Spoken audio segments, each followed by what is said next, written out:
तेज बारिश पड़ रही है। काश बेसन सस्ता होता और तेल भी, तो मैं पकौड़े बनवा पाता। वो तो मोदी जी की कृपा है, उन्होंने पकौड़े को बिजनेस बता के सब चीज महंगी करवा दी। बारिश में है भाई।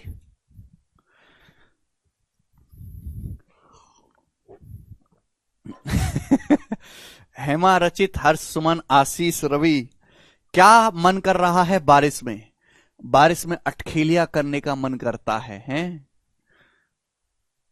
चलो, इंडिया में जो बारिश है वो जहरीली बारिश है भैया, बाहर मत निकलना वरना स्किन डिसीज हो जाएंगे। वो फिल्मों में दिखाया जाता है बारिश में नहाने से बड़ा मजा आता है। कहीं तुम सड़क पे नहाने निकले, पता चला वो सड़क नहीं नाला है, नीचे चले गए। है भाई। उज्जवल कह रहे हैं, सर हमारी लाइन साफ मत बोला करो, तुम तो स्क्रीन के पीछे हो ना, बोल ही नहीं सकते, बोलने का हक केवल मेरा है। संदीप कह रहे हैं, सर कितना बच्चा लाइव है?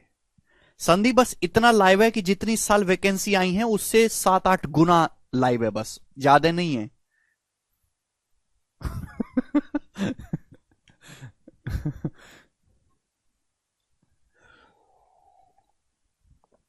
अरे आप लोगों के इलाके में बारिश हो रही कि नहीं हो रही है?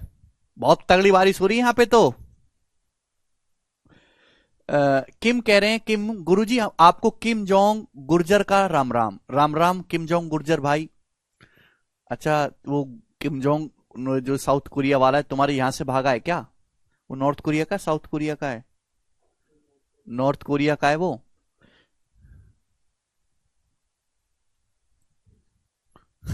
चलिए दोस्तों, शुरू करते हैं ट्रेन्स। आज हमको ये ट्रेन्स के सवाल, इस पे 10 एक सवाल बचे हैं। ठीक है भाई, 10 क्वेश्चन इनको निपटा लेते हैं, उसके बाद ये हमारा चैप्टर समाप्त। चले, अगला टाइप आपके सामने आता है। दो रेलगाड़ियां 43 और 51 की स्पीड से अपोजिट डायरेक्शन में चल रही हैं।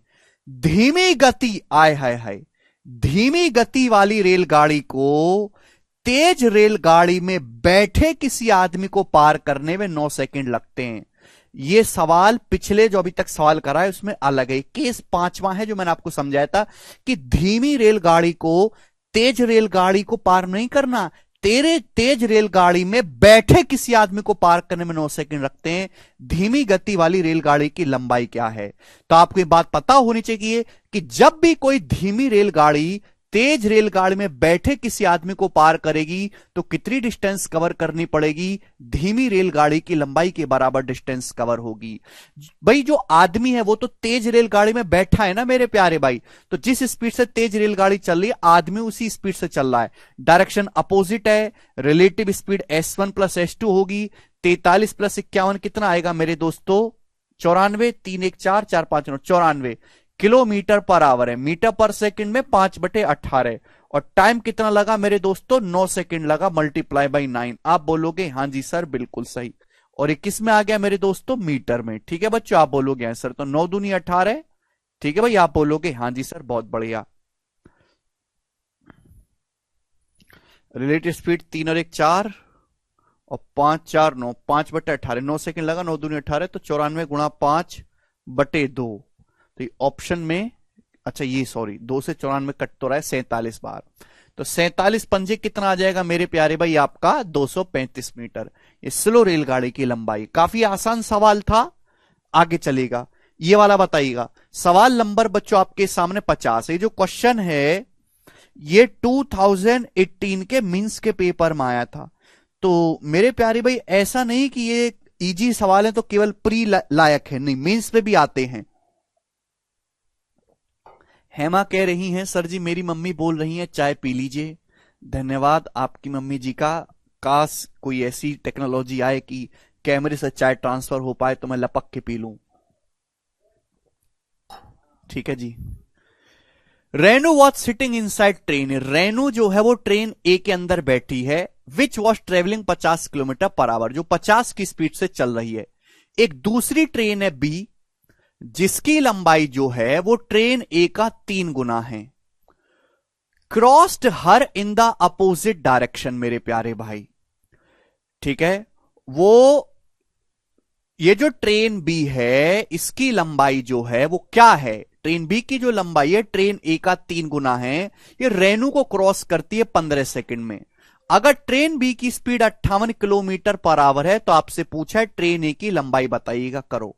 सबसे पहले तो मेरे प्यारे भाई अपोजिट डायरेक्शन यहां पे बोला है, देखिएगा मेरे प्यारे भाई। तो रेनू जो है, रेनू किस पे बैठी है, रेनू बैठी है ट्रेन ए के अंदर। ये जो रेनू है ट्रेन ए के अंदर बैठी है। तो एक ट्रेन बी है जिसने रेनू को क्रॉस किया है। तो ट्रेन बी जब रेनू को क्रॉस करेगी तो कितनी डिस्टेंस चलनी पड़ेगी, ट्रेन बी को अपनी लंबाई के बराबर डिस्टेंस चलनी पड़ेगी। आप बोलोगे हां जी सर बिल्कुल सही, इतनी डिस्टेंस चलनी पड़ेगी। और डिस्टेंस बराबर रिलेटिव स्पीड गुणा टाइम। रिलेटिव स्पीड भाई 50, डायरेक्शन अपोजिट है, 50 + 58 108 किलोमीटर पर आवर। मीटर पर सेकंड में 5/18। और टाइम कितना लगा, 15 सेकंड का टाइम लगा, मल्टीप्लाई बाई 15। तो 18 छिक्का 108 और 6 पंजे 30 गुणा 15 450 मीटर। तो ये ट्रेन बी की लंबाई आएगी 450 मीटर। अगर आपसे ट्रेन बी की लंबाई पूछी होती तो ये आ जाता। बहुत सारे ठीक है भाई बच्चे सोचेंगे कि आंसर क्यों नहीं मैच कर रहा है। एक्चुअली सवाल में ट्रेन ए की लंबाई पूछा है, सवाल में ये नहीं दिया कि ट्रेन बी की जो लंबाई है वो ट्रेन ए की लंबाई का 3 गुना है। यानी कि जो ट्रेन बी की जो लंबाई है वो ट्रेन ए का 3 टाइम्स है ना, ए की लंबाई का 3 गुना है। तो ट्रेन ए की जो लंबाई होगी वो 450/3 150 मीटर ट्रेन ए की लंबाई होगी। और ये सवाल का आंसर था। तो काफी इजी सवाल है, देखो मेंस के पेपर में पूछा गया है। ये सवाल का पर्पस क्या है देने का। बहुत सारे बच्चे जल्दबाजी में क्या करते हैं कि वो ये नहीं पढ़ेंगे कि ट्रेन ट्रेन को क्रॉस नहीं कर रही। यहां पे एक ट्रेन दूसरी ट्रेन में बैठे किसी पैसेंजर को क्रॉस कर रही है, तो इसमें अलग कंसेप्ट लगेगा। वो क्या करते हैं, ट्रेन की लंबाई को जोड़ देते हैं और वही सवाल गलत कर देते हैं आधे से ज्यादा बच्चे। ठीक है, सवाल नंबर है आपके सामने 51। करो बच्चों।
जी बताइए।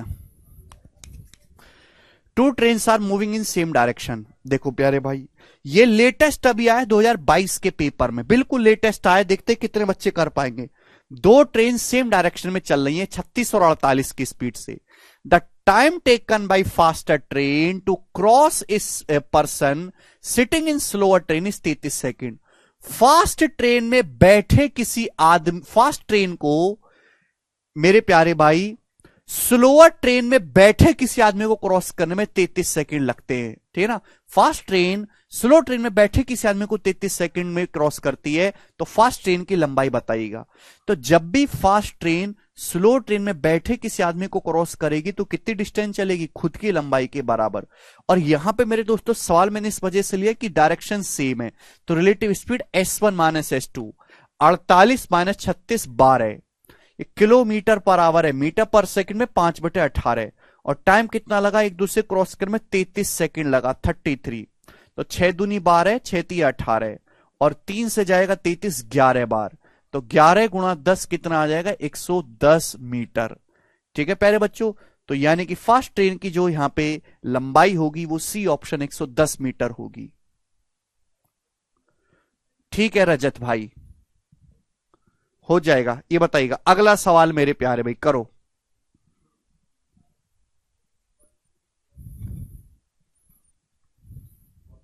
बताइए बच्चों, अगला सवाल आपके सामने, सवाल नंबर है 52। जल्दी से करो, आधे घंटे में चैप्टर खत्म करते, फिर बोट एंड स्ट्रीम शुरू करेंगे। बनाइए।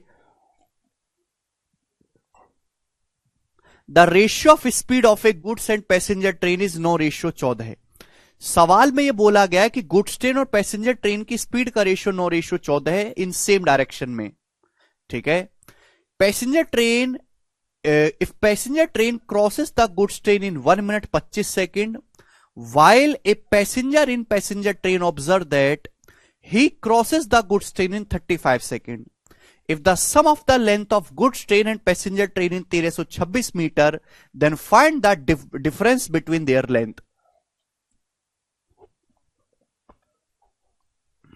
करिए बच्चों, इस सवाल का क्या आंसर है? कितने बच्चे इस सवाल को कर पाएंगे? बहुत ही जबरदस्त क्वेश्चन है और इसकी बहुत तगड़ी लैंग्वेज है। सवाल में बोला गया है कि गुड्स ट्रेन और पैसेंजर ट्रेन की स्पीड का रेशियो 9 रेशियो 14 है। गुड्स ट्रेन है और पैसेंजर ट्रेन है, उनकी स्पीड का जो रेशियो 9 रेशियो 14 है। स्पीड का रेशियो कितना? गुड्स और पैसेंजर ट्रेन की स्पीड का रेशियो 9 रेशियो 14। आप बोलोगे हां जी सर बिल्कुल सही।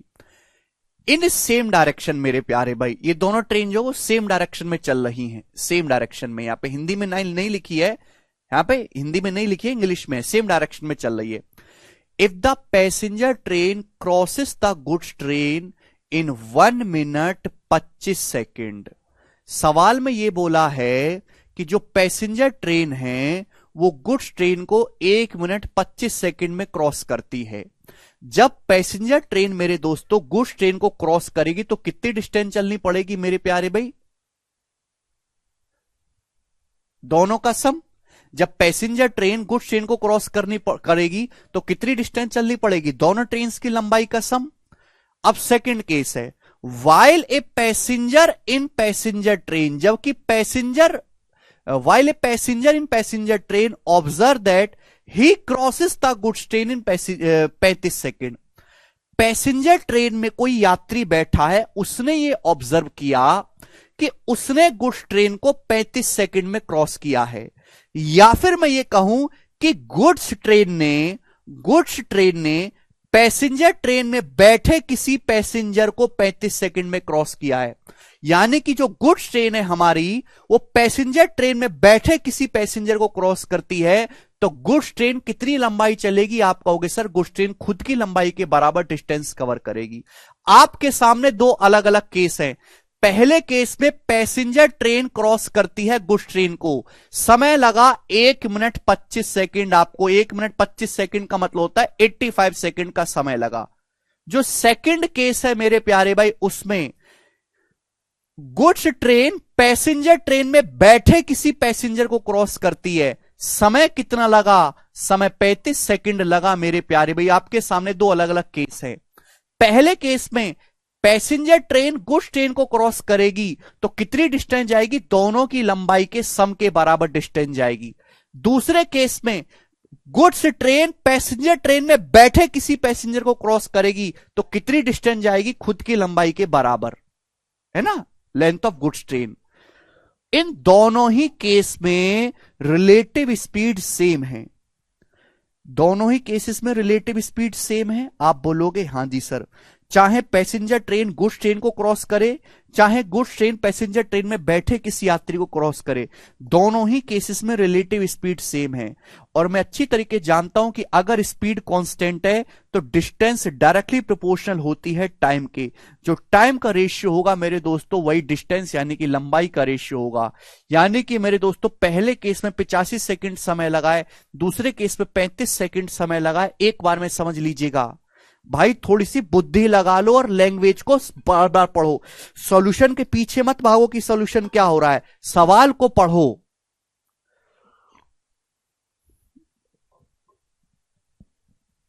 ये 5 से चला जाएगा 85 17 बार, ये 5 से चला जाएगा 35 मेरे दोस्तों 5 बार, 7 बार मेरे दोस्तों। यानी कि मैं कह सकता हूं कि अगर गुड्स ट्रेन की लंबाई 7 है, अगर गुड्स ट्रेन की लंबाई 7 है तो पैसेंजर प्लस गुड्स ट्रेन की जो लेंथ है वो 17 है। गुड्स ट्रेन की लंबाई 7 आ गई तो पैसेंजर ट्रेन की फिर कितनी आ जाएगी मेरे दोस्तों? 10 10 7 17। यानी कि दोनों ट्रेन की लंबाई का जो रेशियो है वो 10 रेशियो 7 है। दोनों ट्रेन की लंबाई का रेशियो कितना आ गया? 10:7 आ गया। सर स्पीड सेम कैसे? दोनों ही केसेस में रिलेटिव स्पीड क्या होगी? S1 minus S2। Passenger train goods train को क्रॉस करते सेम डायरेक्शन में, relative speed S1 minus S2। Goods train passenger train में बैठे किसी पैसेंजर को क्रॉस करती है, यहां भी आप रिलेटिव स्पीड क्या लोगे? S1 minus S2। दोनों ही केसेस में रिलेटिव स्पीड सेम है। जब रिलेटिव स्पीड सेम है तो जो टाइम का रेशियो है वही आपकी डिस्टेंस का रेशियो हो जाएगा। तो यहां से दोनों ट्रेन की, अगर गुड्स ट्रेन की लंबाई 7 है तो दोनों की लंबाई का सम 17 है। तो ये 7 है, कितना आ जाएगा? 10, 10, 7, 17 होता है। तो दोनों ट्रेन की लंबाई का जो रेशियो है 10:7 आ गया। दोनों की लंबाई का योग 1326 दे रखा है। लंबाई का योग क्या है? 10 और 7 17।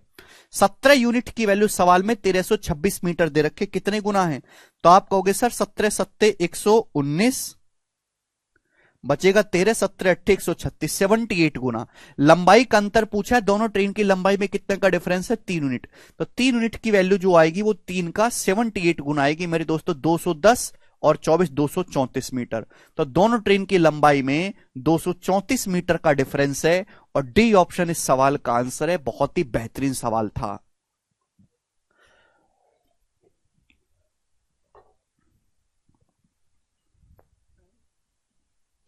इस वीक के बाद विशाल,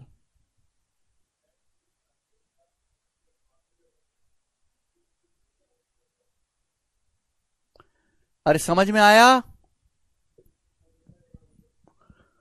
मुझे लगता है कि ये बात आपको अच्छी तरीके से समझ में आ गई है, कोई भी इसमें प्रॉब्लम नहीं है। और अब हम आगे चलेंगे अगले सवाल की ओर। बुद्धि चाहिए इसको करने के लिए, सवाल को ढंग से पढ़ो, समझ में आएगा जल्दी से। जो बच्चे छोटी छोटी चीज को लेके परेशान हो रहे हैं कि जैसे एपीजीपी रह गया है भाई, ये सर्कल का कुछ छोटा सा हिस्सा रह गया, तो वो वीडियोस में आपको अपलोड करवा दूंगा, बिल्कुल परेशान ना हो। केवल आपको चुपचाप पढ़ाई करना। भी आपका फोकस क्या है? ट्रेन्स चैप्टर पूरा पढ़ लेना। यस नवनीत, अगला सवाल करिए, सवाल नंबर 53। ये जो क्वेश्चन है सीडीएस 2020 के पेपर में आया। आप लोग भी सीडीएस का पेपर देंगे तो आपको करना पड़ेगा ये सवाल। जवाब दीजिए क्या है? A passenger train and goods train are running in the same direction on parallel track. एक पैसेंजर ट्रेन और गुड्स ट्रेन है, वो सेम डायरेक्शन में चल रही है।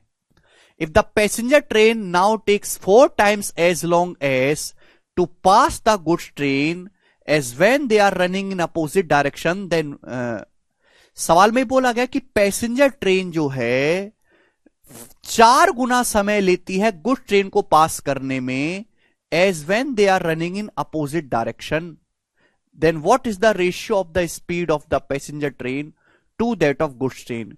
तो आपसे सवाल में पूछा है पैसेंजर ट्रेन और गुड्स ट्रेन की स्पीड का रेशियो क्या है, करिएगा।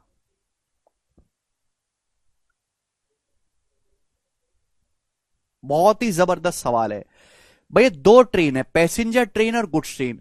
मैंने मान लिया कि पैसेंजर ट्रेन की जो स्पीड है वो S1 है, और मैंने मान लिया गुड्स ट्रेन की जो स्पीड है वो S2 है। मैंने मान लिया पैसेंजर ट्रेन और गुड्स ट्रेन की स्पीड को मैंने S1 S2 मान लिया। ये दोनों ही ट्रेन सेम डायरेक्शन में चल रही हैं। सवाल में ये बोला गया कि पैसेंजर ट्रेन 4 गुना समय लेती है गुड्स ट्रेन को क्रॉस करने में, जब ये दोनों ट्रेन अपोजिट डायरेक्शन में चलती हैं उसकी तुलना में। यानी कि सेम डायरेक्शन में जब दोनों ट्रेन चलती हैं तो 4 गुना समय लगता है एक दूसरे को क्रॉस करने में, जब वो ट्रेन अपोजिट डायरेक्शन में चलती हैं उससे। दोनों ट्रेन की स्पीड का रेशियो पूछा है। देखो, चाहे दोनों ट्रेन एक दूसरे को सेम डायरेक्शन में, चाहे दोनों ट्रेन एक दूसरे को अपोजिट डायरेक्शन में क्रॉस करें, चाहे दोनों ट्रेन एक दूसरे को सेम डायरेक्शन में क्रॉस करें, चाहे दोनों ट्रेन एक दूसरे को अपोजिट डायरेक्शन में क्रॉस करें, चाहे सेम डायरेक्शन में क्रॉस करें, डिस्टेंस एक दूसरे को क्रॉस करने में सेम ही चलनी पड़ेगी, L1 प्लस L2। जब भी 2 ट्रेन एक दूसरे को पार करेंगी, चाहे वो सेम डायरेक्शन में पार करें चाहे वो अपोजिट डायरेक्शन में पार करें, डिस्टेंस इतनी ही चलनी पड़ेगी, दोनों की लंबाई के बराबर L1 प्लस L2। एक दूसरे को पार करने में दोनों ट्रेन को खुद की लंबाई के सम के बराबर डिस्टेंस चलनी पड़ेगी। यानी कि दो अलग अलग केस दिए हैं। अगर डिस्टेंस कांस्टेंट है तो स्पीड और टाइम का रेशियो एक दूसरे का रिवर्स होता है। आप बोलोगे हां जी सर, स्पीड टाइम का रेशियो रिवर्स होगा। सवाल में बोला गया है कि सेम डायरेक्शन में पार करने में 4 गुना समय लगता है अपोजिट डायरेक्शन की तुलना में। अगर अपोजिट डायरेक्शन में मेरे दोस्तों आपको 1 घंटे लग रहा है तो सेम डायरेक्शन में आपको 4 घंटे लग रहा है। किसका रेशियो है? टाइम का रेशियो है, टाइम का। अगर अपोजिट डायरेक्शन में क्रॉस करने में 1 घंटा लग रहा है तो सवाल के अकॉर्डिंग सेम डायरेक्शन में उसको 4 गुना समय लग रहा है मेरे प्यारे भाई। अगर टाइम का रेशियो 1:4 है तो स्पीड का रेशियो रिवर्स होना चाहिए 4:1। यानी कि अपोजिट डायरेक्शन में और सेम डायरेक्शन में स्पीड का रेशियो रिवर्स होगा 4:1। आप बोलोगे हां जी सर, बिल्कुल सही बात समझ में आएगी, रेशियो रिवर्स होगा 4:1। अपोजिट डायरेक्शन में स्पीड क्या होती है मेरे दोस्तों? S1 plus S2। 2 रेलगाड़ी है, उनकी स्पीड को मैंने S1 S2 माना है। और सेम डायरेक्शन में स्पीड क्या है मेरे दोस्तों? S1 minus S2। आप बोलोगे जी सर बिल्कुल सही। ये कितना आ गया मेरे प्यार भी? 4/1 आ गया। क्लियर है? आप बोलोगे हां जी सर बिल्कुल सही। हमसे पूछा क्या है? हमसे सवाल में पैसेंजर ट्रेन से गुड्स ट्रेन की स्पीड का रेशियो पूछा है, S1 से S2 की वैल्यू पूछी। आप बोलोगे हां जी सर, तो मैंने आपको पढ़ाया नहीं है कंपेंडो डिविडेंडो रेशियो में कि भाई S1 plus S2 upon S1 minus S2 अगर 4/1 है तो S1 से S2 का रेशियो कितना होगा? 4 + 1 अपॉन 4 - 1। आप बोलोगे हां जी सर बिल्कुल सही। यानी कि मेरे दोस्तों 5/3। तो दोनों ट्रेन की स्पीड का जो रेशियो होगा वो 5:3 होगा। सी ऑप्शन आंसर है। बड़ा अच्छा सवाल है मेरे प्यारे भाई। ये यहां पर कंसेप्ट आपको यहां पे ये इस्तेमाल करना था कि अगर डिस्टेंस कांस्टेंट है तो स्पीड और टाइम का रेशियो एक दूसरे का रिवर्स होगा। क्लियर है? पैसेंजर ट्रेन जो है वो गुड्स ट्रेन को क्रॉस करती है सेम डायरेक्शन में, दोनों सेम डायरेक्शन में चलें। पैसेंजर ट्रेन को 4 गुना समय लगता है सेम डायरेक्शन में क्रॉस करने में अपोजिट डायरेक्शन की तुलना में। अपोजिट डायरेक्शन में अगर 1 घंटे लगा तो सेम डायरेक्शन में 4 घंटे लगा। ये टाइम का रेशियो, स्पीड का रेशियो उल्टा हो जाएगा वहां से आप। और स्पीड क्या होती है अपोजिट डायरेक्शन में? Relative speed S1 plus S2। Same direction में relative speed S1 minus S2। यहां से S1 से S2 का रेशियो निकाल लेंगे। आप बोलोगे हां जी सर बिल्कुल सही। आपको नहीं लगता कि अगर ये सवाल पेपर में बार बार आएगा तो आपको इतना कुछ लिखने की जरूरत नहीं है मेरे दोस्तों? आप डायरेक्ट इस चीज को कर सकते थे मेरे दोस्तों। रेशियो को ऐड सब्ट्रैक्ट करना है मेरे प्यारे भाई। क्लियर है? 4 + 1 अपॉन 4 - 1। अब जैसे मैं आपके सामने अगला सवाल लूंगा, सवाल नंबर है ये वाला, देखो जरा 55 आप कर दो पहले। 55 नंबर सवाल, ये बताइएगा। हाँ भेज रहा हूं केशव अभी। L1 L2 को एज्यूम किया है? नहीं, कुछ एज्यूम नहीं किया। दोनों केस पढ़ के आओ कि चाहे दोनों ट्रेन सेम डायरेक्शन में चले चाहे अपोजिट डायरेक्शन में चले, रिलेटिव स्पीड मेरे दोस्तों जो डिस्टेंस क्रॉस करनी पड़ेगी वो L1 प्लस L2 ही होगी। जब डिस्टेंस कांस्टेंट है, स्पीड टाइम का रेशियो रिवर्स कर दिया। सवाल नंबर 55 बताइएगा। CGL 2019 के पेपर का सवाल है ये वाला। ठीक है ना? बहुत ज्यादा इंपॉर्टेंट टाइप नहीं है लेकिन इंटरेस्टिंग टाइप है ये। हर एक साल जो है किसी ना किसी शिफ्ट में जरूर सवाल आता है। करो बच्चों। 2 ट्रेन हैं, 2 trains whose length difference is 170 metre. 2 train है, उनकी लंबाई का जो डिफरेंस है वो 170 मीटर है। वो एक दूसरे को 16 सेकंड में क्रॉस करते हैं जब वो अपोजिट डायरेक्शन में चलते हैं। सवाल के अकॉर्डिंग बोला गया है कि दोनों ट्रेन अपोजिट डायरेक्शन में 16 सेकंड में क्रॉस करती हैं। लेकिन जब ये दोनों ट्रेन सेम डायरेक्शन में चलती है, सेम डायरेक्शन में, तो एक दूसरे को 36 सेकंड में क्रॉस करते हैं, 36 सेकंड में। तो आपसे पूछा है फास्ट ट्रेन की स्पीड बताइए यदि स्लो ट्रेन की स्पीड 35 किलोमीटर पर आवर है। देखो, पहली लाइन का सवाल के सॉल्यूशन से कोई लेना देना नहीं है, ये केवल आपको कंफ्यूज करने के लिए दिया है। 2 ट्रेन है मेरे प्यारे भाई, चाहे वो एक दूसरे को अपोजिट डायरेक्शन में क्रॉस करें चाहे सेम डायरेक्शन में क्रॉस करें, दोनों ट्रेन को एक दूसरे क्रॉस करने में डिस्टेंस चलनी पड़ेगी दोनों की लंबाई का सम L1 प्लस L2। दोनों में डिस्टेंस कांस्टेंट ही चलना पड़ेगा। डिस्टेंस अगर कांस्टेंट है तो स्पीड और टाइम का रेशियो रिवर्स होगा। क्लियर है? सवाल के अकॉर्डिंग दोनों ट्रेन एक दूसरे को क्रॉस करती हैं अपोजिट डायरेक्शन में। अपोजिट डायरेक्शन को क्रॉस करने में लगता है 16 सेकंड का समय, जबकि सेम डायरेक्शन में दोनों ट्रेन को एक दूसरे को क्रॉस करने में लगता है 36 सेकंड का समय, 36 सेकंड का समय। क्लियर है? आप बोलोगे हां जी सर बिल्कुल सही, कोई प्रॉब्लम नहीं। तो टाइम का रेशियो क्या है?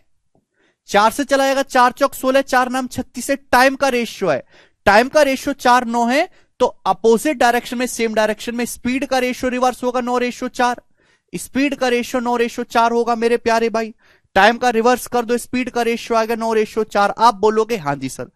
बेटा अगर 9:4 आ गया तो मैं आपसे डायरेक्ट पूछूं दोनों ट्रेन की स्पीड का रेशियो क्या होगा? दोनों ट्रेन की स्पीड का रेशियो 9 + 4 13 अपॉन 9 - 4 5, 13:5 दोनों ट्रेन की स्पीड का रेशियो आएगा। डायरेक्ट आप कर सकते हैं। कैसे भाई? अपोजिट डायरेक्शन में स्पीड क्या होती है? S1 + S2। सेम डायरेक्शन में स्पीड क्या होती है? S1 - S2। मैंने मान लिया कि S1 फास्ट ट्रेन की स्पीड है, S2 स्लो ट्रेन की स्पीड है, 9/4 आ गया। तो अगर मैं यहां से S1 से S2 का रेशियो निकालूंगा मेरे प्यारे भाई, तो 9 + 4 अपॉन 9 - 4 आएगा। 9 + 4 13 अपॉन 9 - 4 5, ये आएगा। मैं आपसे कहना चाहता हूं कि ये स्टेप लिखना बंद करो, ये लिखना बंद करो। डायरेक्ट आप लिख सकते हैं 9 + 4 अपॉन 9 - 4। ठीक है भाई?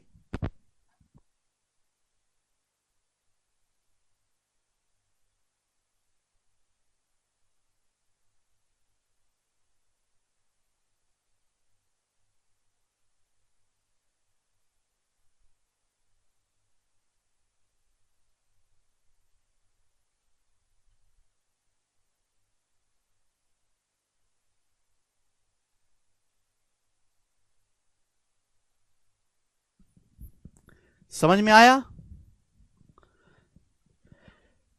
सवाल के अकॉर्डिंग धीमी रेलगाड़ी की स्पीड 35 दे रखी है, 5 की वैल्यू 35 है, 7 गुना। तो फास्ट ट्रेन की स्पीड भी 7 गुना, 13 7 91। तो फास्ट ट्रेन की speed 91 kilometre per hour. D option answer है, बात समाप्त। क्लियर है? तो दोस्तों इस सवाल का सॉल्यूशन केवल यही है जो आपके सामने है। सवाल में कितनी मेहनत करी एग्जामिनर ने, 10 लाइन लिखा है और आपने 1 लाइन में निपटा दिया। ये तो गलत बात है, ये बताइएगा। सवाल नंबर 54 बच्चों, इस सवाल का आंसर क्या होगा मैं बिल्कुल नहीं बताऊंगा। ठीक है भाई साहब, एक बिल्कुल मेरा से आप निकलवा नहीं सकते इस सवाल का आंसर।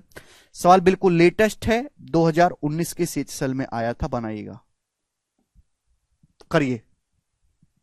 इसी टाइप का है बिल्कुल। आप ही मुझे सवाल का आंसर बता दे, बस इसमें एक ना पूछ के दो चीज पूछ ली है, करो।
बताइए हो गया।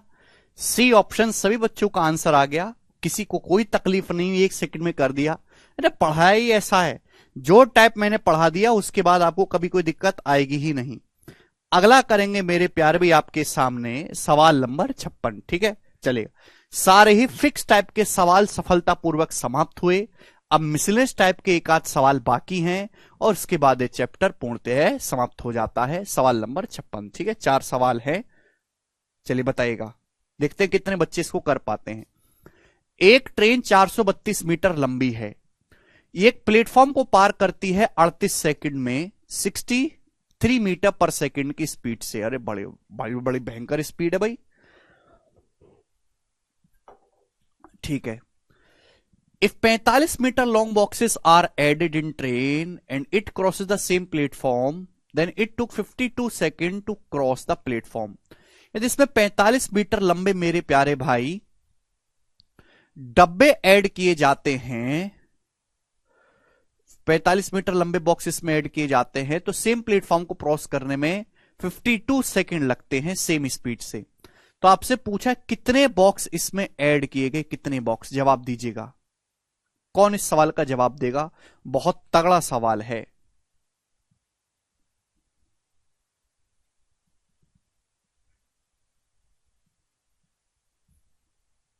देखो मेरे प्यारे भाई, एक ट्रेन 432 मीटर लंबी है, 63 मीटर पर सेकंड की स्पीड से एक प्लेटफॉर्म को पार करती है 38 सेकंड में। प्लेटफॉर्म को पार करने में 38 सेकंड। इस ट्रेन में 45 मीटर लंबाई के कुछ डिब्बे लगा दिए जाते हैं, 45 मीटर लंबाई के, और यह उसी प्लेटफॉर्म को पार करे तो उसे सेम प्लेटफॉर्म को पार करने में समान चाल से 52 सेकंड लगते हैं। अब आप खुद बताओ, पहले किसी प्लेटफॉर्म को पार करने में 38 सेकंड लग रहे थे, अब उस प्लेटफॉर्म को पार करने में 52 सेकंड लग रहे हैं, यानी कि कितना? 14 सेकंड एक्स्ट्रा लगा मेरे प्यार भी, 14 सेकंड। क्लियर है? आप बोलोगे हाँ जी सर। यानी कि ट्रेन 14 सेकंड एक्स्ट्रा ट्रेवल करेगी। ट्रेन 1 सेकंड में कितनी जाती है? 63 मीटर। तो 14 सेकंड में कितनी जाएगी? 14 गुणा 63 मीटर। आप बोलोगे हाँ जी सर बिल्कुल सही, यानी कि ट्रेन इतनी डिस्टेंस एक्स्ट्रा चल रही है। आप बोलोगे हाँ जी, इसमें कोई भी परेशानी नहीं है। ठीक है दोस्त,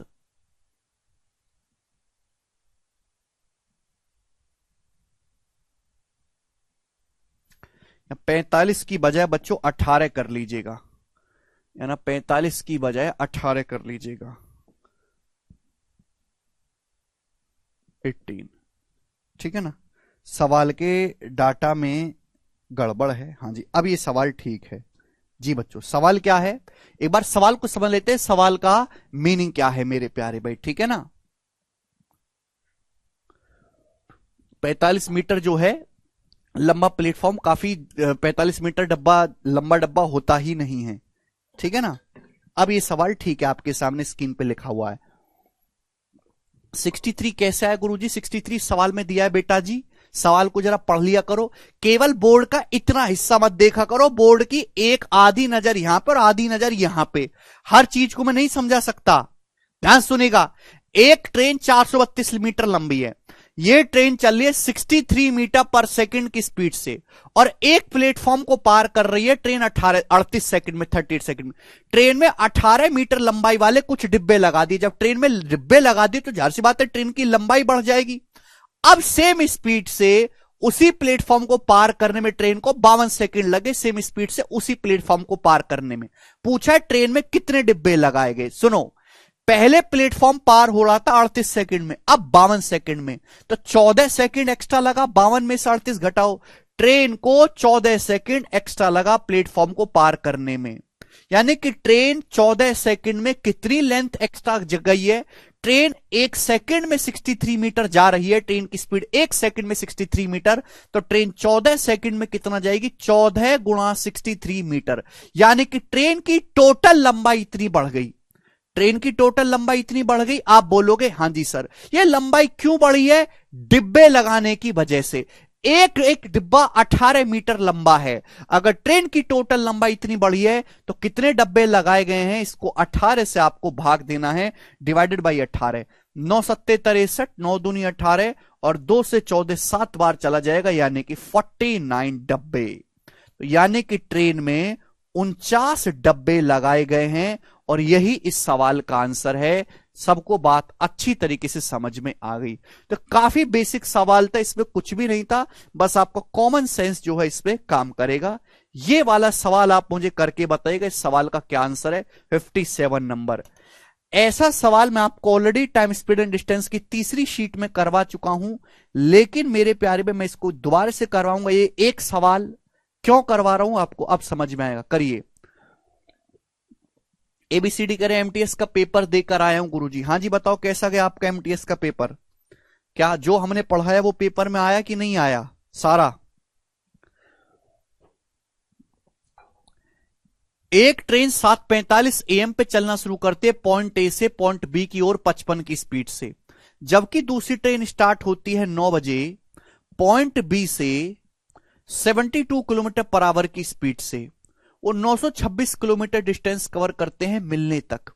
तो आपसे पूछा है at what time will they meet each other, वे एक दूसरे से कितने बजे मिलेंगे। देखिएगा, बहुत ही प्यार से आपको समझना है। ये दो जगह है ए और बी, ये जगह ए है और ये वाली जगह है बी। आप बोलोगे हाँ जी सर बहुत बढ़िया। एक ट्रेन सुबह चलना शुरू करती है 7:45 से। एक ट्रेन यहां पे सुबह सुबह चलना शुरू करती है 7:45 पे पॉइंट ए से बी की ओर चलना शुरू करती है 55 की स्पीड से। कितने की स्पीड से मेरे दोस्तों? 55 किलोमीटर पर आवर की स्पीड से ए से बी की ओर चलना शुरू करती है 7:45 पे। एक दूसरी ट्रेन है बी जो चलना शुरू करती है 9 बजे, मॉर्निंग में 9 बजे चलना शुरू करती है दूसरी ट्रेन पॉइंट बी से 72 की स्पीड से 72 किलोमीटर पर आवर की स्पीड से। आप बोलोगे हाँ जी सर। जब ये दोनों ट्रेन मिलती हैं तो मिलने तक दोनों ट्रेन ने कुल 926 किलोमीटर की दूरी तय करी, यानी कि ये ए और बी के बीच की दूरी 926 किलोमीटर है। दोनों ट्रेन मिलने तक कितनी दूरी तय करेंगी? टोटल मिला के ए और बी के बीच की दूरी 926 किलोमीटर। तो दोनों ट्रेन ने 926 किलोमीटर डिस्टेंस से कवर की है। तो बताओ दोनों ट्रेन एक दूसरे से किस टाइम पर मिलेंगी? ये सवाल है, दोनों ट्रेन किस टाइम पर एक दूसरे से मिलेंगी? कितने हैं? रुक जाओ एक मिनट।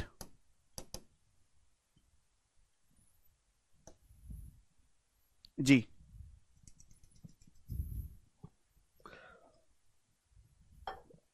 सवाल का जवाब दीजिएगा।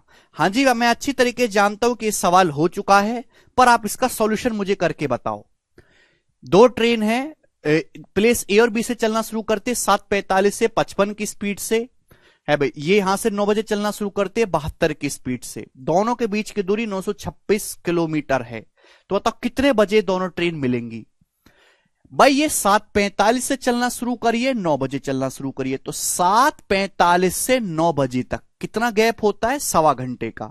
1 घंटा 15 मिनट।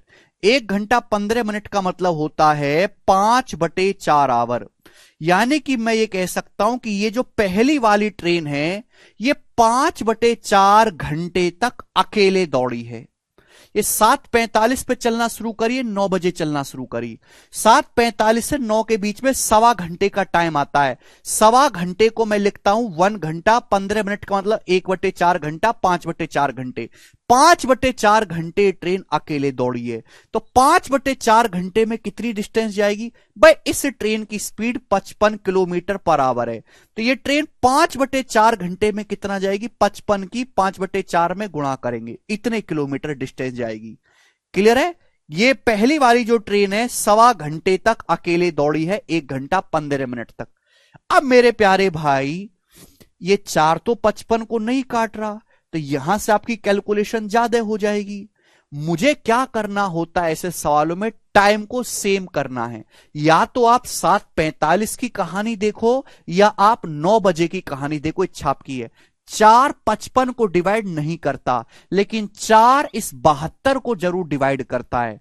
तो बच्चों इस सवाल में आपको जो कंसेप्ट सिखाना चाहता हूं, केवल सवाल की कैलकुलेशन को इजी करने के लिए मैं सिखा रहा हूं। यहां पे शिफ्टिंग का कंसेप्ट मेरे प्यारे भाई यहां पे इस्तेमाल होगा, शिफ्टिंग का, और इसको बड़े प्यार से आप लोग समझिएगा मेरे दोस्तों।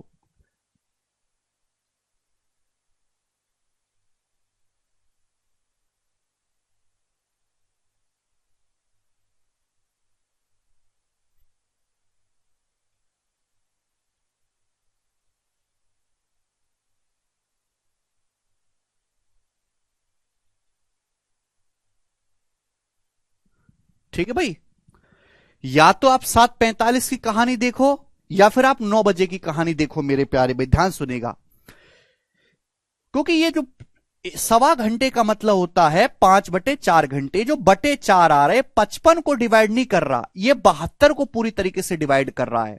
तो मेरे दोस्तों आप टाइम को सेम करो, या 7:45 की कहानी देखेंगे या 9 बजे। अगर मैं ऐसा करूं कि ये ट्रेन 9 बजे ना चल के, ये वाली जो ट्रेन है यहां पॉइंट बी से सुबह 9 बजे ना चल के थोड़ा पीछे से मैं अगर चलाऊं 7:45 पे, यहां 7:45 AM पे मैं यहां से चलाऊं थोड़ा पीछे से, तो कोई दिक्कत है क्या? आप बोलोगे सर कोई दिक्कत नहीं है। ये जो सेकंड ट्रेन है इसको मैं पॉइंट बी से 9 बजे ना चलवा के मॉर्निंग में सुबह 7:45 से यहीं से चलवा देता हूं 72 की स्पीड से। तो आप मुझे बताओ 7:45 से लेके 9 बजे तक सवा घंटे में, यानी कि 5/4 घंटे में 72 किलोमीटर पर आवर की स्पीड से ट्रेन कितनी डिस्टेंस कवर करेगी?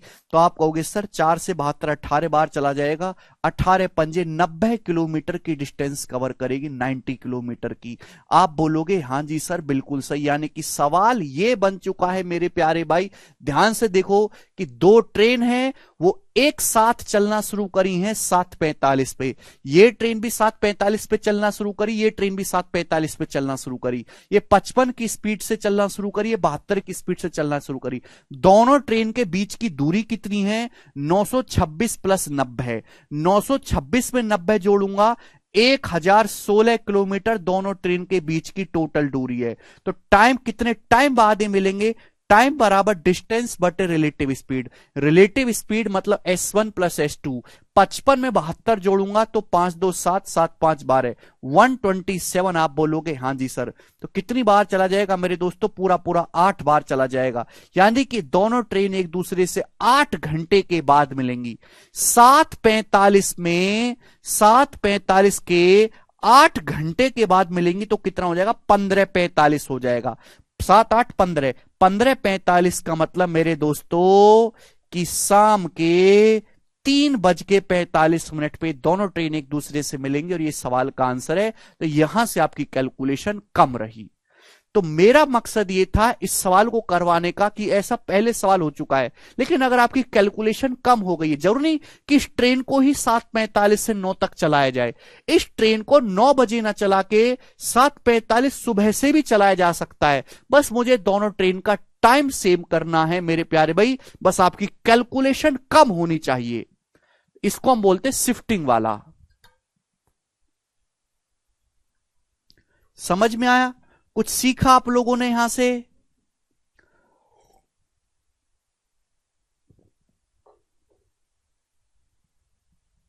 मजा आ गया? आप बोलोगे हां जी सर मजा आ गया। आगे चलते हैं नेक्स्ट सवाल की तरफ। सवाल है बच्चों आपके सामने यहां पर 58 नंबर क्वेश्चन। बता दीजिएगा इस सवाल का आंसर है क्या है, कितने बच्चे इसको कर पाएंगे। बहुत बहुत जबरदस्त दोस्तों सवाल है ये, करिएगा। एक ही क्वेश्चन मैं आपको इस पे करवाऊंगा, देखते हैं कितने बच्चे इसको कर पाते हैं। इस टाइप के काफी सारे क्वेश्चन आ रखे हैं एग्जाम में। An express train travelled at an average speed of 100 kilometre पर hour stopping 3 minute after every 75 kilometre. एक एक्सप्रेस ट्रेन है जो 100 किलोमीटर पर आवर की स्पीड से दौड़ती है, लेकिन हर 75 किलोमीटर के बाद ये ट्रेन 3 मिनट रुकती है। हर 75 किलोमीटर के बाद ये ट्रेन 3 मिनट रुकती है। अच्छा, एक लोकल ट्रेन है जो 50 किलोमीटर पर आवर की स्पीड से चलती है, बट हर 25 किलोमीटर के बाद ये लोकल ट्रेन 1 मिनट रुकती है। If train begin travelling at same time, दोनों ट्रेन सेम टाइम पर चलना शुरू करती हैं, how many kilometre did local train travel? Local train कितने किलोमीटर चलेगी इन टाइम, उस टाइम में मेरे दोस्तों जिसमें एक्सप्रेस ट्रेन 600 किलोमीटर चलती है। सवाल के अकॉर्डिंग लोकल ट्रेन जो है वो कितने किलोमीटर ट्रेवल करेगी उसी टाइम में जिसमें एक्सप्रेस ट्रेन 600 किलोमीटर ट्रेवल करती है। तो आप पहले मेरे प्यारे भाई ये पता लगाओ कि एक्सप्रेस ट्रेन 600 किलोमीटर कितने टाइम में ट्रेवल करेगी। ध्यान सुनेगा, बहुत तगड़ा सवाल है। पहले आप मुझे बताइएगा, एक एक्सप्रेस ट्रेन है, एक्सप्रेस ट्रेन जो 100 किलोमीटर पर आवर की स्पीड से चलती है, 100 किलोमीटर पर आवर की स्पीड से, लेकिन हर 75 किलोमीटर के बाद 3 मिनट का स्टॉपेज लेती है। तो आप मुझे बताओ ये जो एक्सप्रेस ट्रेन है ये 600 किलोमीटर कितनी देर में जाएगी? आप मुझे बताओ, जो मैंने अंडरलाइन करी है, पहले आप इस सवाल का जवाब दो कि हमारी जो एक्सप्रेस ट्रेन है ये 600 किलोमीटर कितने घंटे में जाएगी। अगर एक्सप्रेस ट्रेन की स्पीड 100 किलोमीटर पर आवर है तो 600 किलोमीटर जाने में 100 की स्पीड से मेरे दोस्तों 6 घंटे लगता है। आप बोलोगे हां जी सर बिल्कुल सही, लेकिन ये जो एक्सप्रेस ट्रेन है हर 75 किलोमीटर के बाद 3 मिनट के लिए रुकती है। तो 600 किलोमीटर की दूरी में हर 75 किलोमीटर के बाद रुकती है, तो 600 किलोमीटर की दूरी अगर उसको चलनी हो तो कितनी बार रुकेगी? 600 को अगर मैं भाग दूंगा 75 से तो पूरा पूरा 8 बार चला जाएगा। एक्चुअली ट्रेन 8 बार नहीं रुकेगी, जो आखिरी का रुकना है वो तो रुकना ही नहीं, वो तो मंजिल पे पहुंच गया तो रुके चाहे मर जाए, मंजिल तो मिल गई। यानी कि ट्रेन 8 बार ना रुक के एक बार कम 7 बार रुकेगी। आप बोलोगे हां जी सर, यानी कि एक्सप्रेस ट्रेन 600 हर 75 किलोमीटर के बाद रुकती है, तो 600 किलोमीटर की जर्नी में 7 बार रुकेगी। और हर बार ये ट्रेन कितने मिनट के लिए रुकेगी? 3 मिनट के लिए मेरे दोस्तों। तो 7 बार अगर ये रुकी तो टोटल कितना होगा? 21 मिनट, यानी कि 6 घंटा 21 मिनट में हमारी एक्सप्रेस ट्रेन 600 किलोमीटर जाएगी। ये बेसिक सवाल है जो ऑलरेडी हो चुका है। आप बोलोगे हां जी सर बिल्कुल सही, बात समझ में आ गई। यहां तक जितने बच्चे लेक्चर देख रहे हैं, अगर आपको यह बात समझ में आई है तो सभी बच्चे कमेंट सेक्शन में यस लिखेंगे। यस सर, हां जी समझ आ गई बात।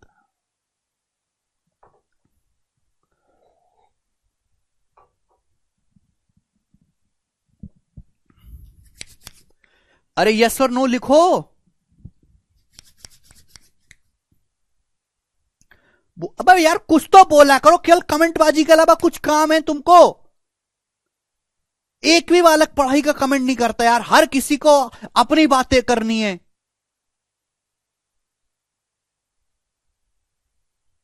बिल्कुल बुद्धि भ्रष्ट हो चुकी है। एक छोटी सी बात में 10-10 मिनट खराब करवाते हो।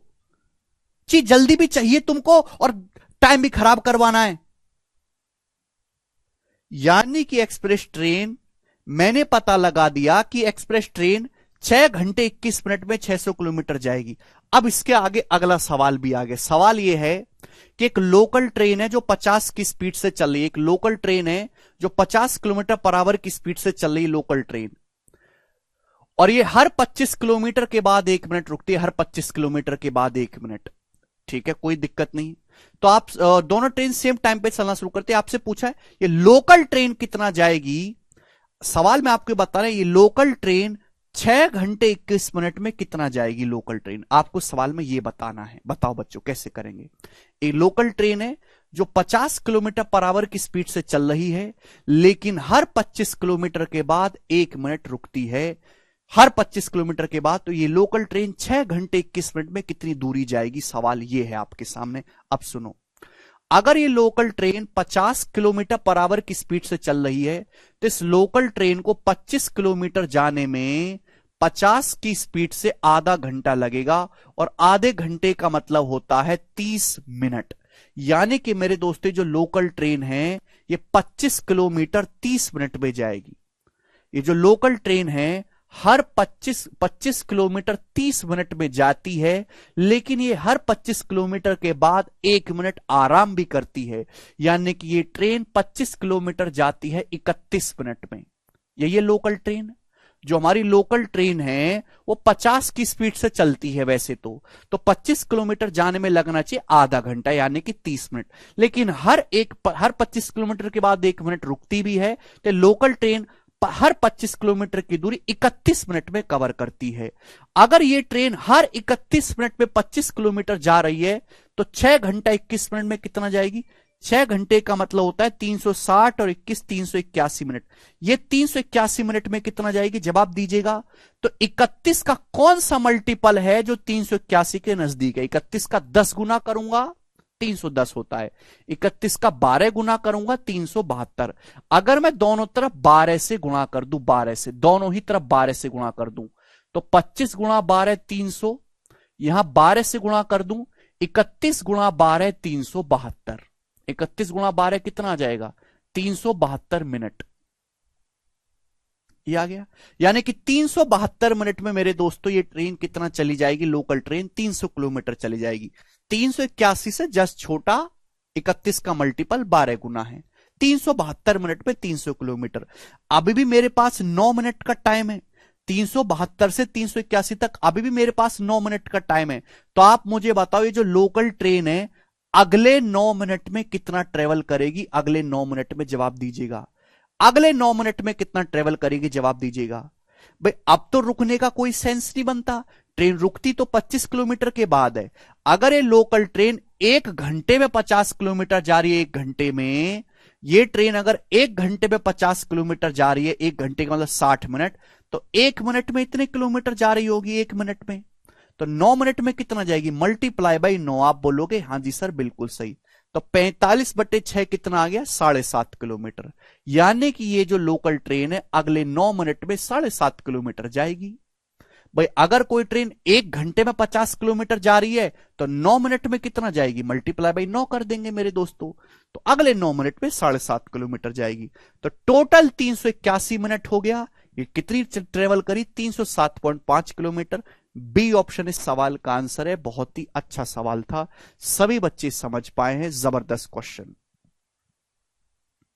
ठीक, आप बोलोगे हां जी सर मस्त है। सवाल नंबर 59 को आप खुद से ट्राई करिएगा, मैंने आपको 58 सवाल करवाए हैं, एक सवाल आप खुद से करिएगा मेरे प्यारे भैया वाला, हालांकि अच्छा सवाल है। लास्ट क्वेश्चन मैं आपके सामने करवाऊंगा, सवाल नंबर 60 है मेरे प्यारे भाई इस चैप्टर का, और यह सवाल दिल्ली पुलिस हेड कांस्टेबल के पेपर में आया है 2022 में। One of the best quality question है जो टाइम स्पीड एंड डिस्टेंस का रिसेंट टाइम में पूछा गया है। जरा इस सवाल का जवाब करके बताओ मुझे, करिए। सवाल के अकॉर्डिंग एक ट्रेन 54 किलोमीटर पर आवर की स्पीड से ट्रेवल कर रही है और अपनी डेस्टिनेशन पर 6 घंटे में पहुंचती है, but after reaching 20% of distance, 20% distance पहुंचने के बाद इंजन फेल हो गया और जिससे ट्रेन को पहुंचने में 33 मिनट देरी हो गई। भाई how much percent does the driver need to increase the train speed, driver को अपनी स्पीड को कितना बढ़ाना चाहिए जिससे कि वो डेस्टिनेशन पर टाइम पे पहुंच सके मेरे प्यारे भाई, उसे किसी प्रकार की कोई देरी ना हो, बताओ। अपनी स्पीड को कितना बढ़ाना चाहिए जिससे कि उसे पहुंचने में कोई देरी ना हो, करिए।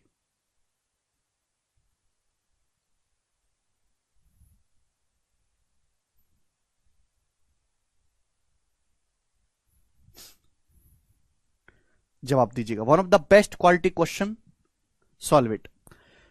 तो भाई एक रेलगाड़ी यहां से चलना शुरू किया, आसान सवाल है, कोई टिपिकल नहीं है, लेकिन एसएससी में इस तरह के मिसलेनियस सवाल काफी कम पूछे जाते हैं जो किसी टाइप को फॉलो नहीं करते। डी बता रहे हैं, सब अपनी तुक्काबाजी में लगे हुए। एक रेलगाड़ी को भाई यहां से शुरू होकर यहां तक पहुंचना है, कितना समय है रेलगाड़ी के पास, 6 घंटे का समय है। रेलगाड़ी चल रही है 54 की स्पीड से टकाटक, 20% दूरी तय कर ली रेलगाड़ी ने। रेलगाड़ी ने 20% का मतलब होता है 1/5, 20% मतलब 1/5, यानी कि टोटल दूरी अगर 5 है, अगर टोटल दूरी 5 है तो रेलगाड़ी ने 1 यूनिट डिस्टेंस कवर करी है मेरे प्यारे भाई, रेलगाड़ी ने 1 यूनिट डिस्टेंस कवर करी है, बिल्कुल बढ़िया से, कोई दिक्कत नहीं है। लेकिन उसके बाद बची हुई 4 यूनिट जो डिस्टेंस है वहां रेलगाड़ी के इंजन में प्रॉब्लम आ गई और भैया मेरे दोस्तों रेलगाड़ी को 33 मिनट की देरी हो गई। तो आप मुझे बताओ मेरे दोस्तों कितनी देरी होगी रेलगाड़ी को, 33 मिनट की देरी हो गई। आप मुझे बताओ ये जो ट्रेन है इस 4 यूनिट डिस्टेंस को कितने समय में कवर करना पड़ेगा। अगर कोई ट्रेन पूरी जर्नी 6 घंटे में कवर कर रही है, पूरी जर्नी कितना है 5 यूनिट, 5 यूनिट की जर्नी है, 5 यूनिट की, 5 यूनिट की जर्नी अगर कोई ट्रेन 6 घंटे में कवर कर रही है, 6 घंटे में, यानी कि मेरे दोस्तों 300 मिनट में, सॉरी 360 मिनट में। अगर कोई ट्रेन 5 यूनिट डिस्टेंस से, टोटल डिस्टेंस कितनी है 5 यूनिट डिस्टेंस कवर करनी है 6 घंटे में, यानी कि 1 यूनिट जो है मेरे दोस्तों वो 72 मिनट में कवर करना है, 1 यूनिट 72 मिनट में। तो 4 यूनिट डिस्टेंस को कवर करने में कितना समय लगेगा, 4 दूनी 8 और 4 सत्ते 28, 288 मिनट। तो 4 यूनिट डिस्टेंस को कवर करने में ट्रेन को 288 मिनट लगना चाहिए। आप बोलोगे हां जी सर बिल्कुल सही। भाई अगर कोई ट्रेन पूरी जर्नी 6 घंटे में कवर करनी है, पूरी जर्नी कितनी है मेरे दोस्तों 5 यूनिट की है, टोटल डिस्टेंस को मैंने 5 मान लिया, टोटल डिस्टेंस 5 यूनिट है। 5 यूनिट में 360 मिनट लग रहा है 6 घंटा, यानी कि 1 यूनिट में 72 मिनट लग रहा है, तो 4 यूनिट में लगेगा मेरे प्यारे में 288 मिनट।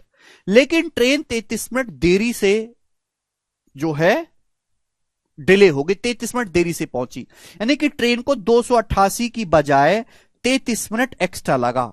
तो ट्रेन को कितना समय लगा, 8 3 11 का 1, हासिल काट 1 9 और 3 12 का 2, 321। ट्रेन को 321 मिनट लगा मेरे प्यारे भाई। जिस डिस्टेंस को ट्रेन को 288 मिनट में कवर करना था, उस डिस्टेंस को ट्रेन ने 321 मिनट में कवर किया है। समझ में आया? आप बोलोगे हां जी सर बिल्कुल सही, कोई भी प्रॉब्लम इसमें नहीं है। समझ में आया? यहां तक किसी भी बच्चे को कोई डाउट? आप बोलोगे नहीं सर कोई भी डाउट नहीं है। तो ट्रेन को मेरे दोस्तों एक्चुअल में इस डिस्टेंस को कवर करने में 321 मिनट लग गया, 321 मिनट, जबकि मेरे दोस्तों लगना चाहिए था 288 मिनट। ट्रेन को एक्चुअल में कितना समय लगना चाहिए था इस डिस्टेंस को कवर करने में, 288 मिनट लगना चाहिए था। मैं आपको समझाने के लिए कर रहा हूं, इतना करने की कोई जरूरत नहीं है। ये बात समझ में आएगी? तो डिस्टेंस तो कांस्टेंट है, मैं केवल इस डिस्टेंस की बात कर रहा हूं। जो टाइम का रेशियो, स्पीड का रेशियो बिल्कुल रिवर्स होगा, यानी कि अगर ट्रेन की स्पीड 288 है मेरे प्यारे भाई, तो अगर मुझे एक्चुअल टाइम पे पहुंचना है तो 321 करनी पड़ेगी। स्पीड को बढ़ाकर 288 से 321 करना पड़ेगा। स्पीड को कितना बढ़ाना पड़ेगा, 33 यूनिट बढ़ाना पड़ेगा ओवर 288। और मेरे दोस्तों परसेंटेज में कितना, इंटू 100%। आप बोलोगे हां जी सर बिल्कुल सही, कोई भी प्रॉब्लम इस पे नहीं है। ये आएगा, इसको कैलकुलेट करेंगे अप्रोक्स में मेरे दोस्तों, इसको कैलकुलेट करेंगे तो कितना आंसर आ रहा है, ए ऑप्शन इस सवाल का आंसर आ रहा है 11.54%। जबरदस्त जबरदस्त सवाल है।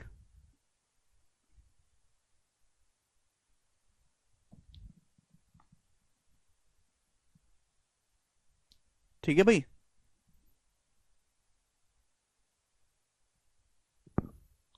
$11.45 आएगा भाई, 11.54 नहीं है ये, 11.45 आएगा। ठीक है, अबे भाई बुद्धि लगाओ, बुद्धि बुद्धि लगाओ। बच्चों का खेल नहीं है सवाल करना पेपर में कि आप ऐसी कर दो। ध्यान सुनेगा दोस्तों, अगर डिस्टेंस कांस्टेंट है, डिस्टेंस कांस्टेंट है तो स्पीड और टाइम का रेशियो रिवर्स होता है। यही होता है कि नहीं? आप बोलोगे हां जी सर यही होता है। हुआ क्या है कि एक रेलगाड़ी 6 घंटे में अपने डेस्टिनेशन के लिए 54 की स्पीड से निकलती है। एक रेलगाड़ी को 6 घंटे में पहुंचना है अपनी मंजिल पे, यहां से यहां तक 6 घंटे में, लेकिन 20% डिस्टेंस चलने के बाद इंजन फेल हो गया और ट्रेन 33 मिनट देरी से पहुंची। 20% की फ्रैक्शन वैल्यू है 1/5, यानी कि अगर मैंने टोटल डिस्टेंस को 5 मान लिया है तो 1 यूनिट डिस्टेंस तक कोई प्रॉब्लम नहीं है, ट्रेन सही चलती आई है। लेकिन उसके बाद इंजन में खराबी होगी, 4 यूनिट डिस्टेंस पे खराबी हो गई और ट्रेन जो है 33 मिनट देरी से पहुंची। खराबी क्या हो गई? इंजन फेल हो गया। तो आप मुझे बताओ भाई, टोटल डिस्टेंस है 5 यूनिट, 5 यूनिट डिस्टेंस को कवर करने में ट्रेन को 6 घंटा लगाना है, 360 मिनट। 360 मिनट, तो आप मुझे बताइएगा 72 गुना 1 यूनिट डिस्टेंस जाएगी 72 मिनट में, तो इस 4 यूनिट डिस्टेंस को ट्रेन कितने समय में कवर करेगी? 288 मिनट। इस 4 यूनिट डिस्टेंस को ट्रेन को 288 मिनट में कवर करना चाहिए एक्चुअल में। समझ में आया? एक्चुअल में इस ट्रेन को कितने समय में कवर करना चाहिए? 288 में, लेकिन ट्रेन 33 मिनट की देरी से पहुंची। तो ट्रेन को लगा कितना? 288 में 33 ऐड कर देते हैं, ट्रेन को समय लगा 321 मिनट का। क्लियर है? आप बोलोगे हां जी सर बिल्कुल सही। पूछा है अगर ट्रेन को सही टाइम पर पहुंचना हो डेस्टिनेशन पर तो स्पीड को कितना बढ़ाना चाहिए मेरे दोस्तों। यानी कि मेरे दोस्तों अगर भाई ये टाइम का रेशियो स्पीड का रेशियो उल्टा होगा। अगर अभी ट्रेन की स्पीड 288 है, स्पीड 288 है, तो स्पीड को बढ़ा के रिवर्स 321 करना पड़ेगा। क्लियर है? आप बोलोगे हां जी सर, जो टाइम का रेशियो है स्पीड का रेशियो जस्ट उसका उल्टा करना पड़ेगा।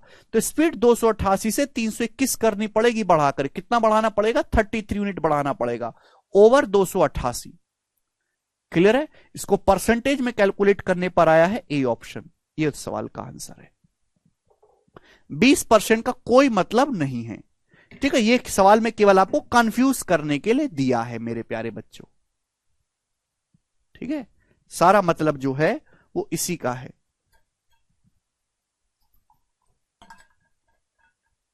जबरदस्त सवाल है, दिमाग थोड़ा सा आपको लगाना होगा। भाई अभी जो है ट्रेन को 321 मिनट लग रहे हैं, लेकिन एक्चुअल में आपको पहुंचना है 288 मिनट में, तो स्पीड रिवर्स करनी होगी। अगर अभी ट्रेन की स्पीड 288 तो बढ़ाकर 321 करनी पड़ेगी। तो कितना बढ़ाना पड़ेगा? 33/288।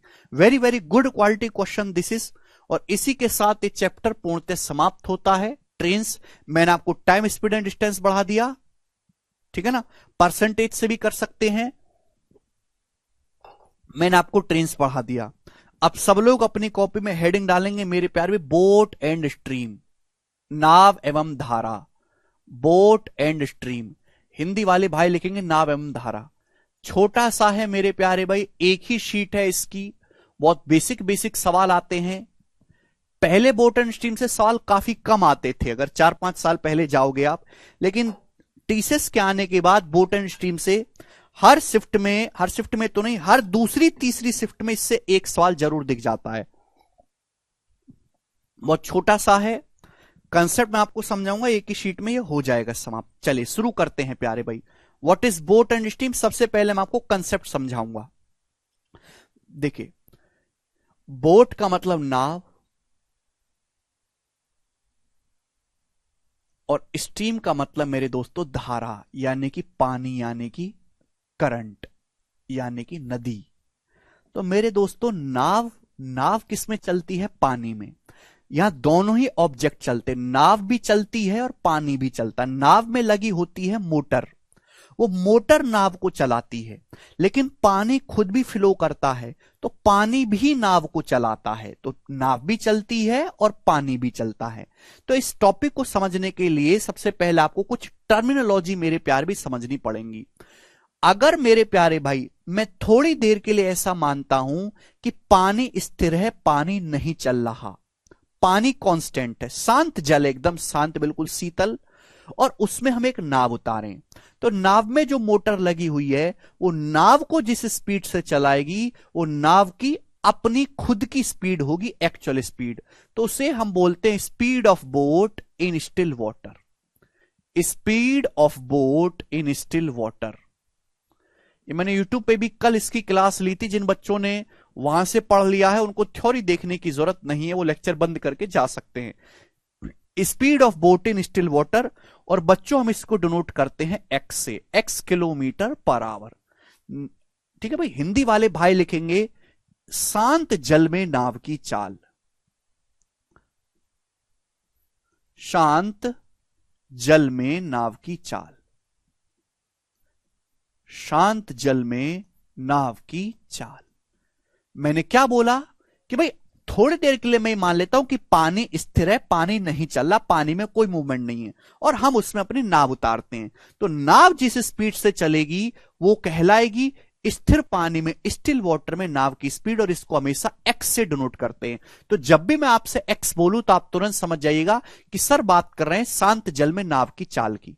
अब मेरे दोस्तों, पानी तो स्थिर नहीं रहता, वो तो कल्पना है। पानी तो फ्लो करता रहता है, चलता रहता है, नदी में, समुद्र में, नाले में पानी चलता रहता है, तो उसे हम बोलते हैं स्पीड ऑफ करंट। पानी की जो चाल होती है स्पीड ऑफ करंट और स्ट्रीम। ठीक है भाई, हिंदी में इसको लिख लेंगे धारा, धारा या फिर पानी की चाल, धारा या फिर मेरे दोस्तों हम इसको लिखेंगे पानी की चाल। तो हम ये कहना चाहते हैं कि पानी जिस स्पीड से बहता है वो होती है पानी जो है खुद धारा की चाल, और इसको हम डिनोट करते हैं वाई से, वाई किलोमीटर पर आवर। आप बोलोगे हां जी सर बिल्कुल सही। तो दोनों ही चीजें आपको क्लियर आई, आप बोलोगे हां सर दोनों चीजें समझ में आ गई हैं। हमारे सवालों में x का मान हमेशा y के मान से बड़ा होगा। आप कहोगे सर ऐसा क्यों? भाई पानी तो बह रहा है 20 की स्पीड से, 20 किलोमीटर पर आवर की स्पीड से, उसमें आपकी नाव उतार दी जो चल रही है 8 की स्पीड से। पानी तेज बह रहा है, नाव धीरे चल रही है, तो पानी तो नाव को बहा के ले जाएगा, नाव पे आपका कंट्रोल रहेगा ही नहीं। जब पानी नाव को बहा के ले जाएगा, जब नाव ही डूब जाएगी तो सवाल बनेगा ही नहीं। तो इस वजह से नाव की जो शांत जल में चाल होती है वो हमेशा धारा या पानी की चाल से ज्यादा होती है, तभी सवाल क्रिएट होगा, अदरवाइज तो नाव बह जाएगी, सवाल बनेगा ही नहीं। ठीक है भाई, तो शांत जल में मेरे प्यारे भाई नाव की चाल को हम x से डिनोट करते हैं, धारा या पानी की चाल को y से डिनोट करते हैं। अब मेरे प्यारे भाई ध्यान सुनेगा, बहुत प्यार से मैं आपको समझाऊंगा, बिल्कुल हिंदी और इंग्लिश में दोनों में लिखूंगा प्रवीण भाई। ये है नदी मेरे दोस्तों, दिल्ली जी की, दिल्ली कह रहे हैं, दिल्ली की यमुना नदी है मेरे प्यारे भाई। और आपको देखने से बिल्कुल नहीं लगेगा कि हमारी यही हिंदू सभ्यता की यमुना नदी ऐसी कैसी हो गई है भाई। चलो, तो ये है मेरे दोस्तों यमुना जी।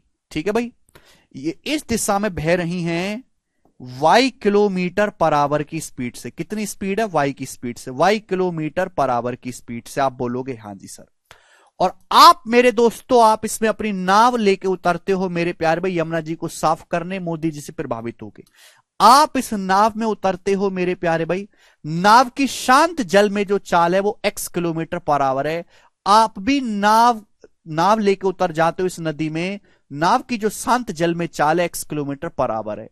तो जिस दिशा में नदी बह रही है आप भी अपनी नाव को सेम उसी दिशा में चलाते हो। तो आपको नहीं लगता कि नाव की जो खुद की स्पीड है वो x है, पानी बह रहा है y की स्पीड से, तो पानी जो है नाव को आगे की तरफ धकेलेगा, तो नाव की स्पीड जो है वो बढ़ जाएगी।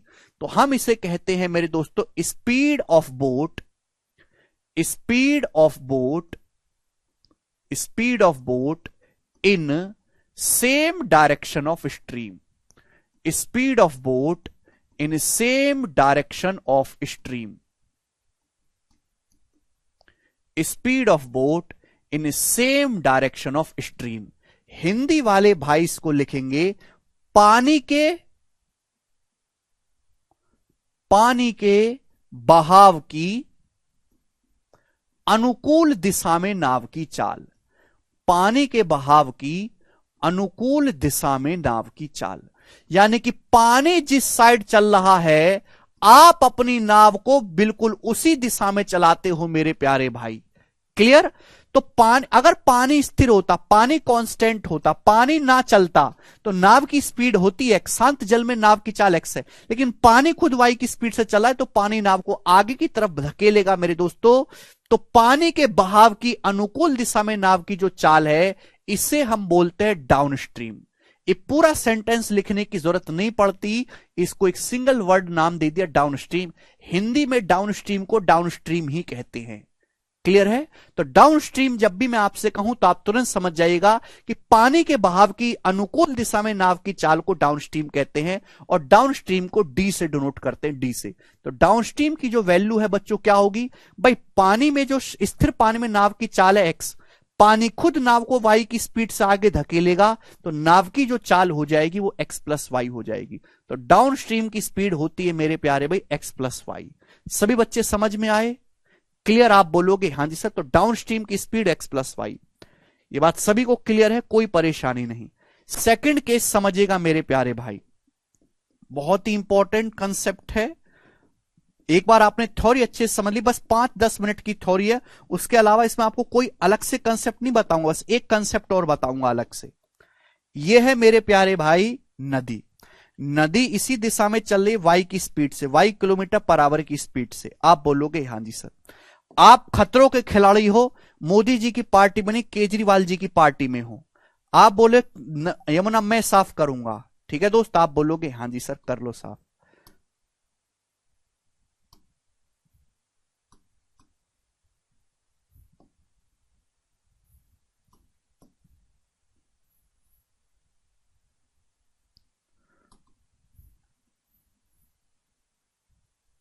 ठीक है भाई, और आप अपनी नाव लेकर उतर जाते हो मेरे दोस्तों, और जिस दिशा में नदी बह रही है उसके विपरीत दिशा में आप अपनी नाव चला रहे हो एक्स की स्पीड से, एक्स किलोमीटर पर आवर की स्पीड से।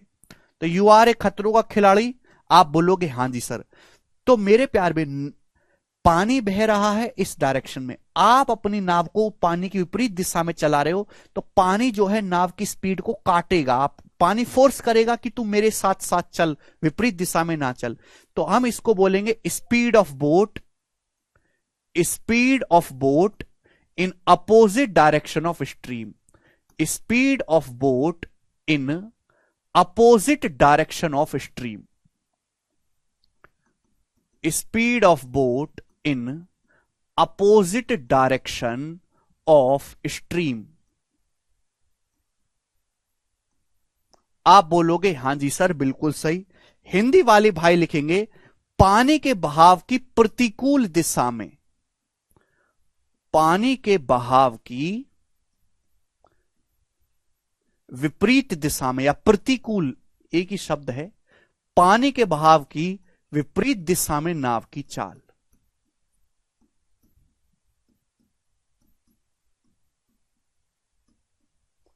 ठीक है भाई, तो इतना बड़ा सेंटेंस लिखने की जरूरत नहीं है, इसको एक छोटा सा नाम दे दिया गया है अपस्ट्रीम।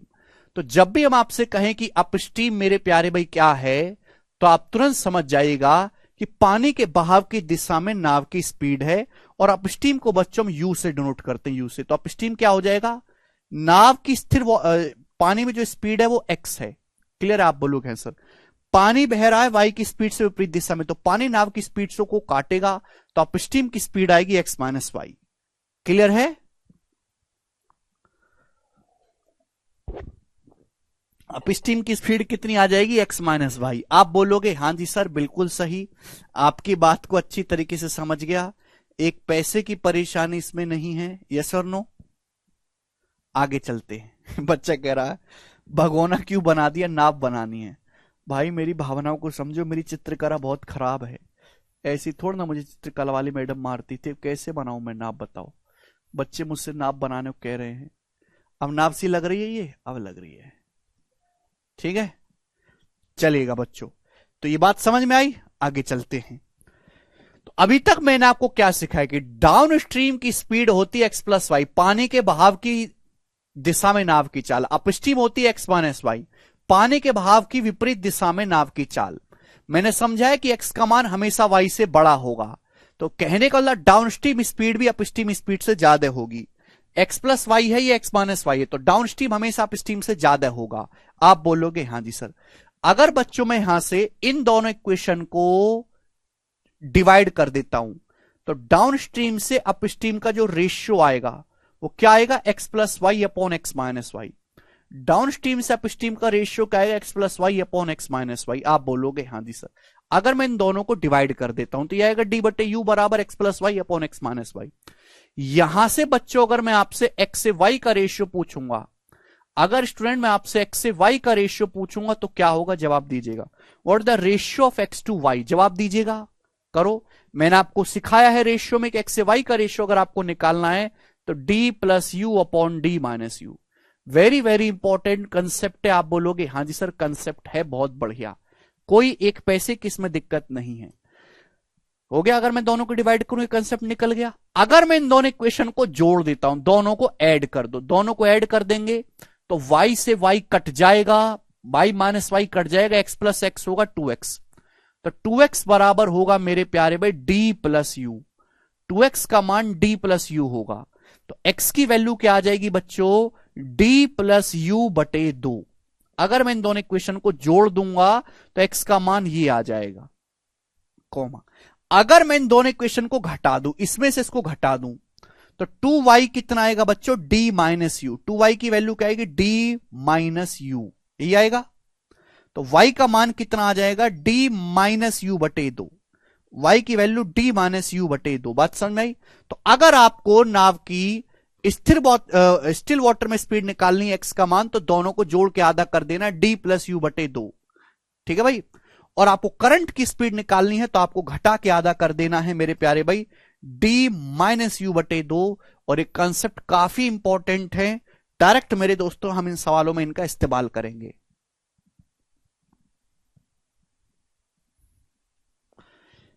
समझ में आया? हाँ या ना जवाब दो। इसके अलावा इस चैप्टर में कुछ भी नया कंसेप्ट ऐसा सीखने के लिए है नहीं, केवल एक कंसेप्ट आपको और सिखाऊंगा। चलिए शुरू करते हैं सवालों से। ठीक है, ठीक है बच्चों।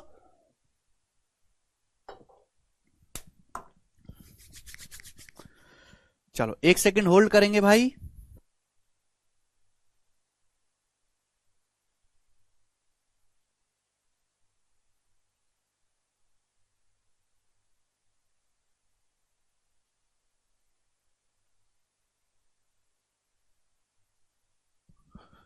सवाल कर से करवा दूं क्या?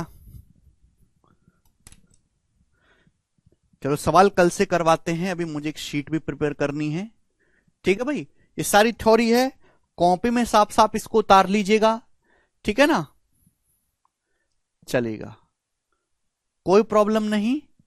तो आज दोस्तों हम इतना ही छोड़ते हैं और इस पे क्वेश्चन हम कल करेंगे, छोटा सा है, कल की क्लास में समाप्त हो जाएगा। चलिए बाय।